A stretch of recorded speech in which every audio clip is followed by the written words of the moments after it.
Hello everyone, welcome back to Economics Daily. In today's session, we will discuss about some important concepts regarding Pareto optimality.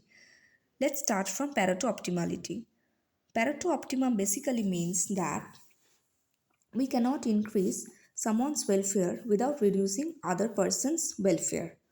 Then we will discuss about Pareto improvement. So let's see what is the definition, what is the meaning of Pareto optimum and Pareto improvement from this diagram. We know that this is known as the Edgeworth box, and we can considering that there are two consumers, consumer A and consumer B, and there are two goods in the economy, that's good X and good Y. Let's see that see, this is the origin of consumer A denoted by OA, and this is the origin of consumer B, that which is denoted by OB. So this is known as contract curve. And now let's consider that point A is the initial allocation point. And at point A, we can see that consumer A has OA XA amount of good X and OA YA amount of good Y. And at this particular point A, consumer B has OB YB amount of good Y and OB XB amount of good X. And by some reallocation of the resources, by some substitution, both the consumer can move from point A to point B, where now consumer B, both the allocation of good X and good Y are changing. So at the new allocation point, point B, you can see that now the consumer A has OA to this amount of good X and that amount of good Y. That means consumer A is now getting less amount of Y and consumer now getting more amount of X than the previous situation. And consumer B now at this allocation B, consumer B is getting this amount of good X and this amount of good Y. Now let's consider that at point A, both the ICs of consumer A and consumer B are intersecting. You can see that this is the IC of the consumer A, and this IC of consumer A is convex to origin OA. So these are the ICs of consumer A. Okay, and you can see that the ICs which are convex to origin OB, that means this one, these are the ICs of consumer B. Okay, so you can see that as the consumer A is moving from this side to this direction, you can see the consumer A's utility is increasing. And when the consumer B is moving from this direction to this direction, that means uh, as we move right, then consumer A's utility is increasing. And as we moving left, that means consumer B's utility is increasing.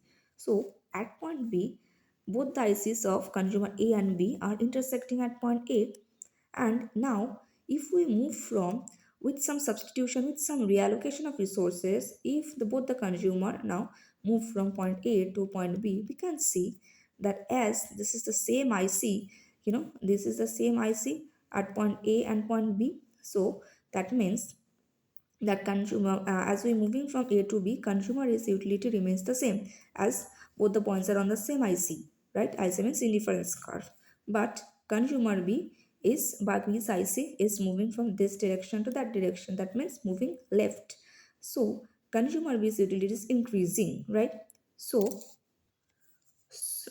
we can see that consumer, without changing A's utility, consumer B's utility is increasing at point B. So we can say that point B is Pareto superior, because as we are moving from point A to B without changing any other's utility, that means without changing A's utility, the consumer B's welfare is increasing. That means there is a welfare, right? But point A is Pareto inferior. Why inferior? Because if we move from point B to A, then we can see that consumer A's utility remains the same, but consumer B's utility is reducing, because if we move from point B to point A, you can see that at point B this is the IC of consumer B, but at point A this is the IC of the consumer B. So as the consumer B is moving from from the right direction, we can see the consumer B's utility is reducing. So at point A, You cannot increase, at point A. If we move from B to A, then consumer B's utility is reducing. So we can say that point A is Pareto inferior, but point B is Pareto optimum, right? So you can see ultimately that point A is Pareto inferior and point B is Pareto superior, and also point B is Pareto optimum. Also, we can check another case that if we move from point A to point D, we can see that B's utility remains the same, but A's utility is increasing, right? So also point D is Pareto superior, and with respect to point A is Pareto inferior. Okay, so these are the points on the contract curve, and we can say that point B and D are Pareto optimal. So now let's consider another thing, that to be Pareto optimal, points should fulfill three marginal conditions. That there are three marginal conditions. In today's session, we will discuss the first marginal condition. So what is the first marginal condition? This is known as the consumption efficiency, right? So this is the first marginal condition. You can see that MRS of consumer A equals to MRS of consumer B. If both are equal, then we can say there is a consumption efficiency in the particular allocation point. This means MRS means marginal rate of substitution of between the two goods X and Y of consumer A is equals to marginal rate of substitution between two goods X and Y of consumer B, both are equal. This means the slope of the ICs of the two goods are equal.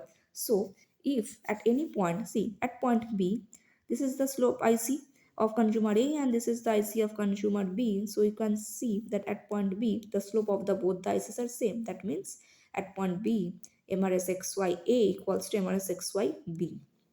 That means at point B, consumption there is a for satisfying the first marginal condition. That means at point B there is consumption efficiency.